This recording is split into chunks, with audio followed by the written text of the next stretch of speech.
함께 보실 말씀 다니엘서 12장 11절 13절 같이 한번 읽겠습니다. 11절 12절 13절 합독합니다. 시작. 매일 드리는 제사를 폐하며 멸망하게 할 가증한 것을 세울 때부터 1290일을 지낼 것이요 기다려서 1335일까지 이르는 그 사람은 복이 있으리라. 너는 가서 마지막을 기다리라. 이는 내가 평안히 쉬다가 끝날에는 내 몫을 누릴 것입니다. 아멘. 인사합니다. 오직 예수님. 예수님의 은혜와 평강이 넘치시기를 축원합니다. 아멘. 네. 자, 오늘 제목을 주보 내용에 좀 바꾸겠습니다. 다니엘서 12장 11절부터 13절. 오늘 본문을 토대로 7년 대환란 때의 일, 7년 대환란 때의 일, 마지막 종말 때의 일, 이런 제목으로 말씀 받겠습니다. 자, 마지막에 있을 세 가지 일은 그런 거라고 그랬어요. 지난주에 우리가 지난 시간에 종말의 복음이 마지막 때 열립니다. 계시록이 마지막 때 열립니다. 다니엘서와 계시록과 연결되고, 그리고 마태복음 24장과 25장이 연결되고, 그리고 창세부터 요한계시록까지 모든 예언서들이 다 열리면서 다니엘서를 몰랐어요. 다니엘서가 열리지 않았습니다. 계시록이 열리지 않으면 이 두 가지 짝이기 때문에 같이 봐야 되는 거예요. 자, 그랬는데 정말 이때는 이제 모든 징조들이 드러났고 이제 다 드러났습니다. 이제 아하 이런 거구나 다 깨닫게 됐습니다. 자, 그런데 종말에는 두 종류의 신앙으로 분리된다고 그랬습니다. 미련한 자와 지혜로운 자로 두 부류로 나뉩니다. 자, 지금 벌써 우리 눈앞에 펼쳐지고 있습니다. 여러분들 지혜로운 자가 되시기를 주여름으로 축원합니다. 지혜로운 자, 미련한 자 둘로 나뉜다고 그랬어요. 자, 오늘 본문에는 이제 1290일이라는 숫자와 1335일이라는 두 의미가 나타납니다. 자, 오늘 본문 말씀과 다니엘서 9장 27절과의 관계를 잘 봐야 돼요.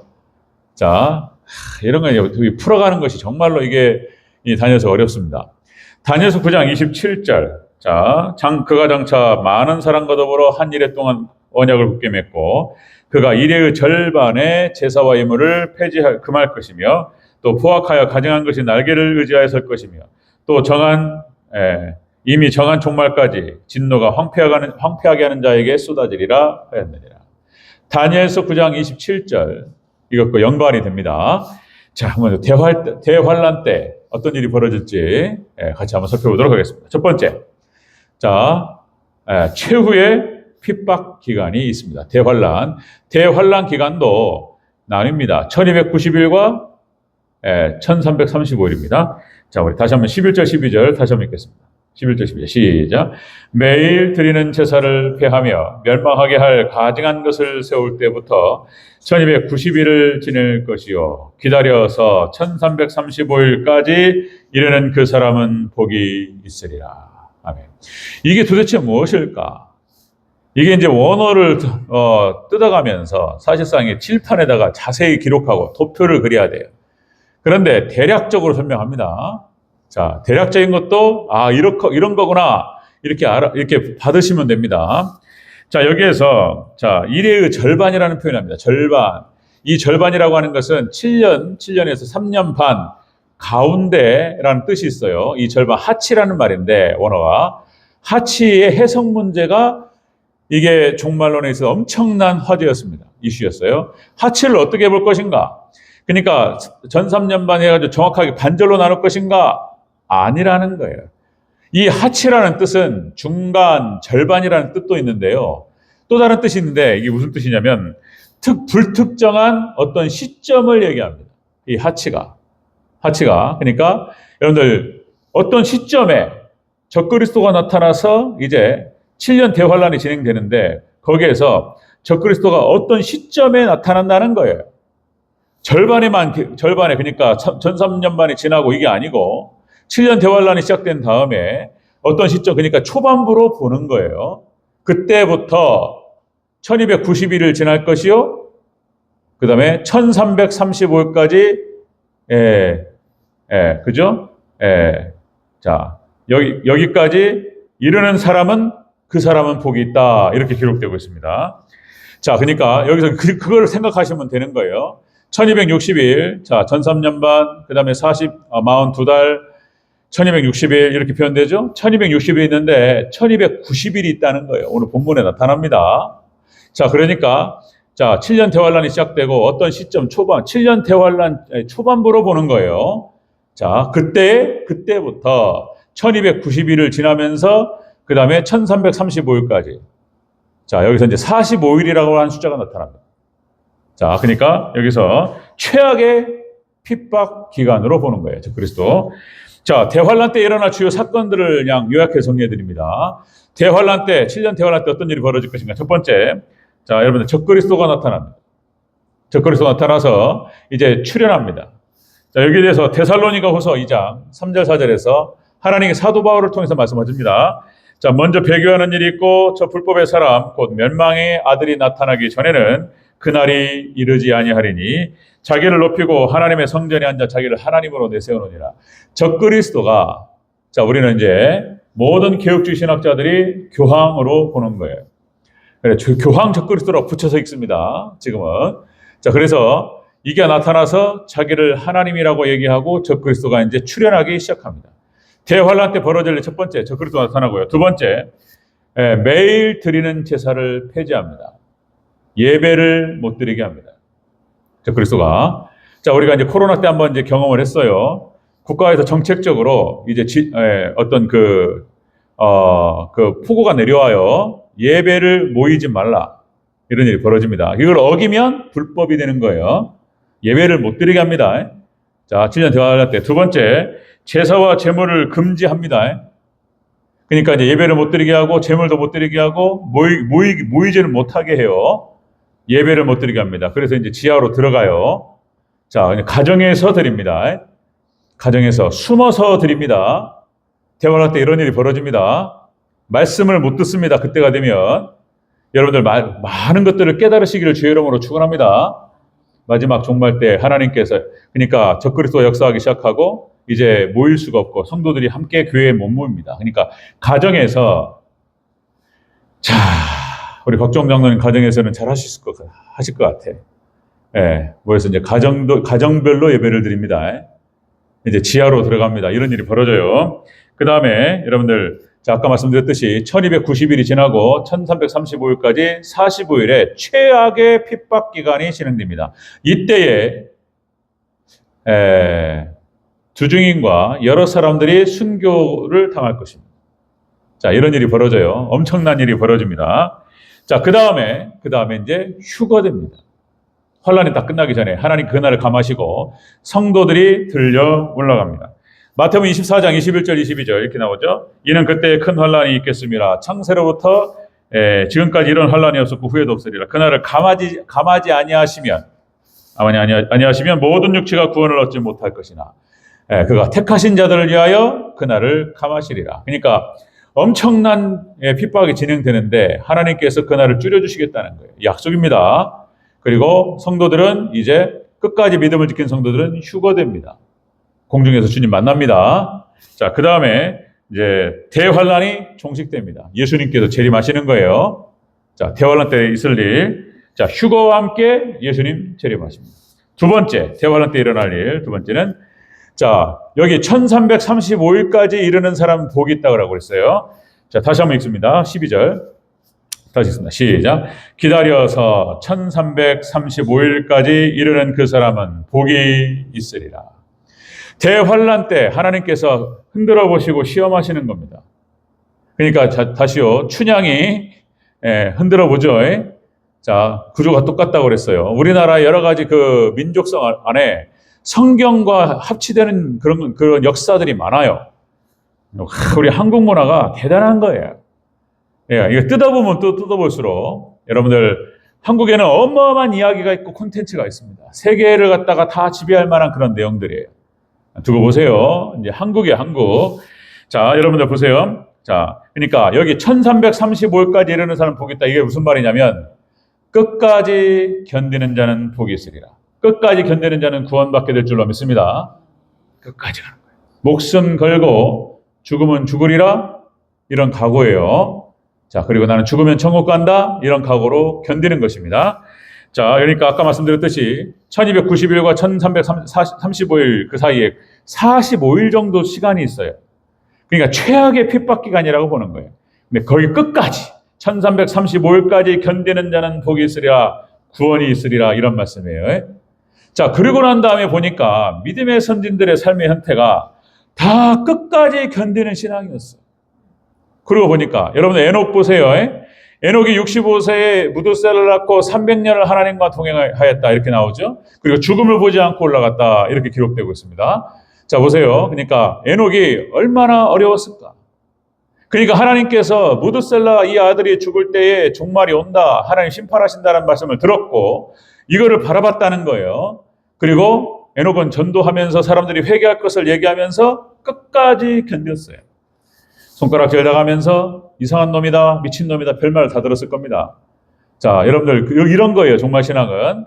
자, 또요, 노아도 마찬가지입니다. 끝까지 견디는 신앙입니다. 산 위에다가 배를 지으면서 미친놈 소리를 듣는 거예요. 마지막 종말 때 똑같습니다. 예수님 믿는 사람들이요, 정신 나간 사람이라고 얘기합니다. 똑같은 일이 벌어져. 마지막 때는 노아의 때와 같으리라고 그랬어요. 정신 나간 사람, 미친놈, 이런 소리 들어요. 자, 산 위에다가 배를 지으면서 미친 거죠. 이게 제정신이 아닌 거죠. 배를 갖다가 바닷가 근처에 대가지고 물을 들여온 다음에 물이 나가야 될 거 아니에요. 어떻게 하자는 거예요, 지금 산 위에다가. 근데 노아가 맞는 거예요. 할렐루야. 마지막 때 여러분들 교회를 섬겨 교회를 세우는 사람이 맞는 겁니다. 할렐루야. 똑같아요. 자, 보세요. 끝까지 견디는 신앙이었어요, 노아도. 그리고 보세요. 또 엘리야와 남은 자 7,000명도 마찬가지입니다. 바알에게 무릎을 꿇지 한 엘리야와 남은 자 7,000명을 얘기하는 거예요. 여러분, 이런 구절이 있어요. 열왕기상 18장 3절 4절에 당시에 아합과 이세벨이 무서운 여자라니까요. 이거 보세요. 여기 열왕기상 18장 3절 4절에 이렇게 표현됩니다. 아합의 왕궁을 맡은 자 오바댜를 불렀으니, 이 오바댜는 여호와를 지극히 경외하는 자라. 이 오바댜라고 하는 인물 보세요. 이세벨이 여호와의 선지자를 멸할 때에, 이세벨이 있잖아요, 선지자들을 다 잡아 죽입니다.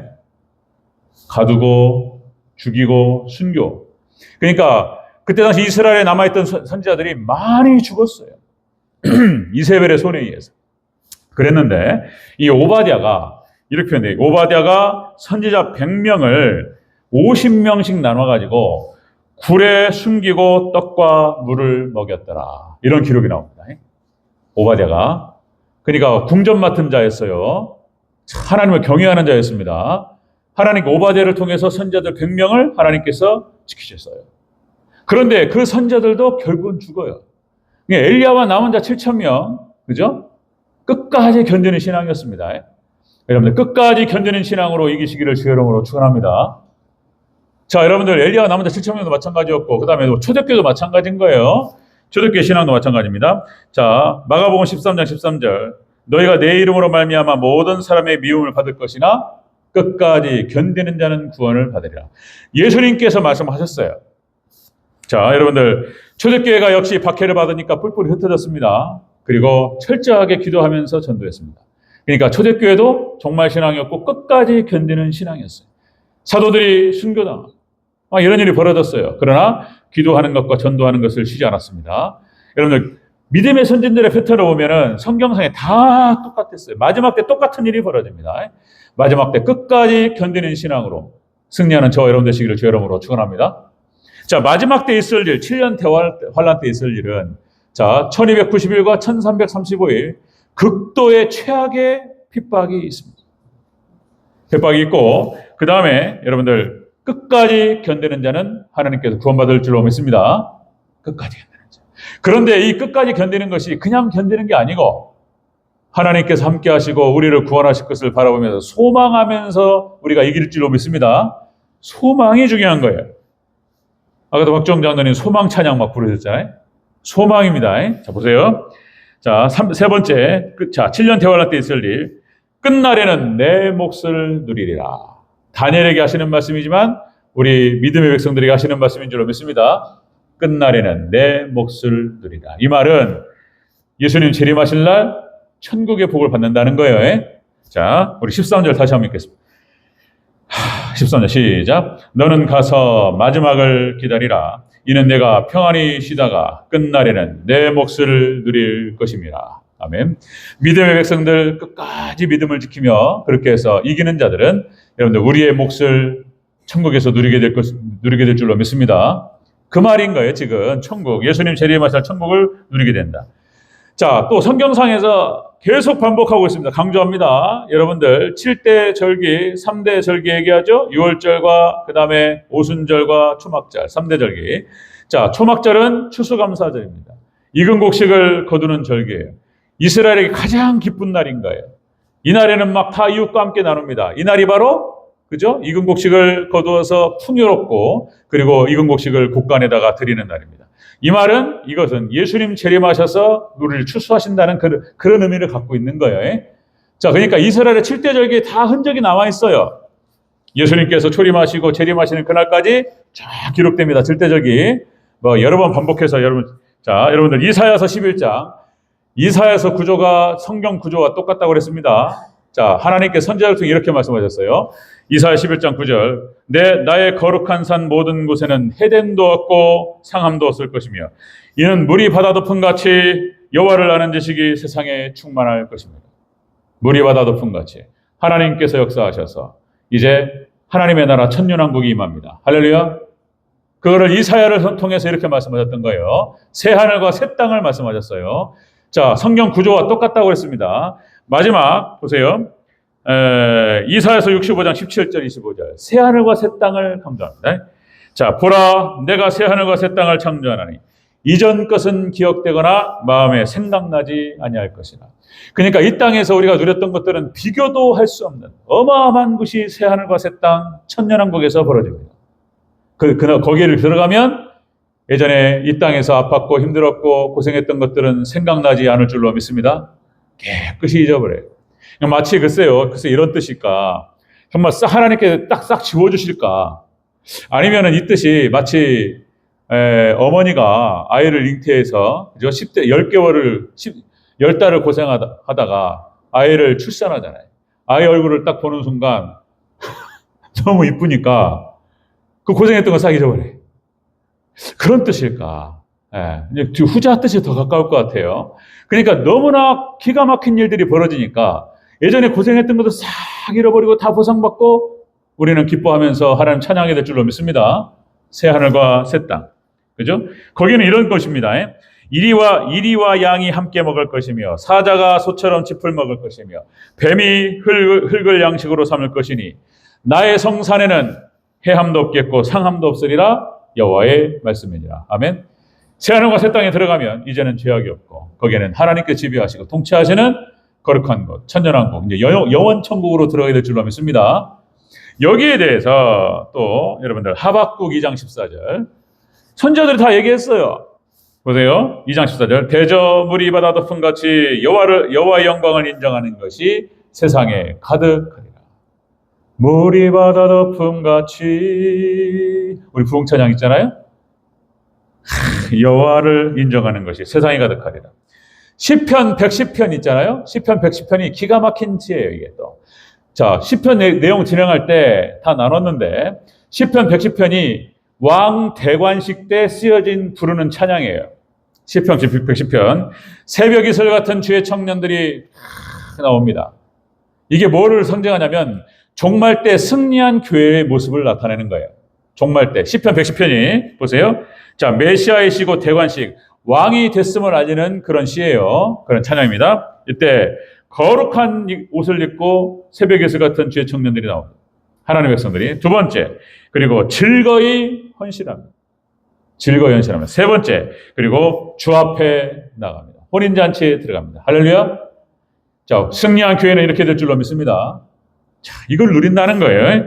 자, 그 다음에 마지막, 역시 성경의 끝에는 이렇게 끝납니다. 그래서 소망으로 끝나요. 요한계시록 22장 20절 21절. 이것들을 증언하신 이가 이르시되 내가 진실로 속히 오리라 하시거늘 아멘 주 예수여 어서 오시옵소서. 아멘.